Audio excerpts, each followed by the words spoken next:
السلام علیکم، بسم اللہ الرحمن الرحیم۔ آج کا ہمارا سبق ہے داڑھی رکھنے کا آسان وظیفہ۔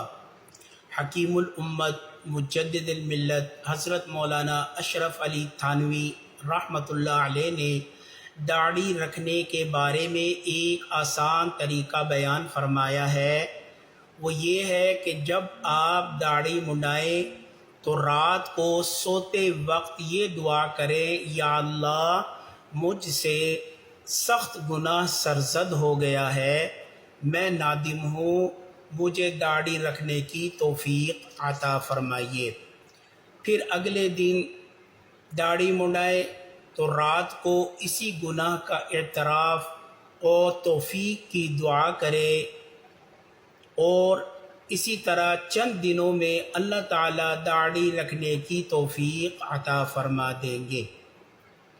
داڑھی سنت ہے اور سنت سے اجتناب دراصل صحت سے اجتناب ہے۔ داڑھی کے فوائد محاسن شرعی لحاظ سے اظہر من الشمس ہیں۔ ذیل میں سائنسی لحاظ سے شیو کے نقصانات بیان کیے جا رہے ہیں۔ برلن یونیورسٹی کے ڈاکٹر مور نے شیو بلیڈ اور صابن پر برسوں تجربات کے بعد جو نتائج اخذ کیے ہیں ان کو ماہنامہ صحت نے کچھ یوں بیان کیے ہیں۔ شیو سے جتنا زیادہ نقصان جلد کو پہنچتا ہے شاید جسم کے کسی اور حصے کو پہنچتا ہو۔ دراصل شیو کا نشتر جلد کو مسلسل رگڑتا رہتا ہے، اور ہر آدمی کی خواہش یہ ہوتی ہے کہ چہرے پر ایک بھی بال موجود نہ ہو، چہرے کے حسن اور نکھار میں کمی واقع نہ ہو۔ اب بار بار ایک تیز استرے یا بلیڈ سے جلد کو چھیلا جاتا ہے، جس سے چہرے کی جلد حساس یعنی کہ سینسیٹیو ہو جاتی ہے اور طرح طرح کے امراض قبول اور حصول کی صلاحیت پیدا کر لیتی ہے۔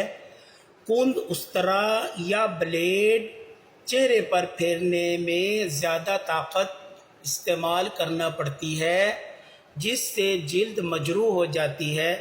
یہ زخم آنکھوں سے نظر نہیں آتے، لیکن ان کی جلن کا احساس ہوتا رہتا ہے۔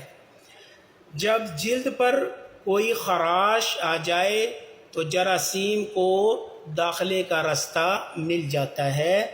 اسی طرح داڑھی منڈوانے والا طرح طرح کے امراض میں مبتلا ہو جاتا ہے۔ اللہ تعالیٰ ہمیں نبی اکرم صلی اللہ علیہ وسلم کے بتائے ہوئے طریقوں پر، ان کی سنتوں پر عمل کرنے کی توفیق عطا فرمائے۔ اللہ تعالیٰ ہم سب کی نفس و شیطان اور برے ماحول سے ہم سب کی حفاظت فرمائے۔ اللہ تعالیٰ ہم سب کا حامی و ناصر ہو۔ السلام علیکم ورحمۃ اللہ وبرکاتہ۔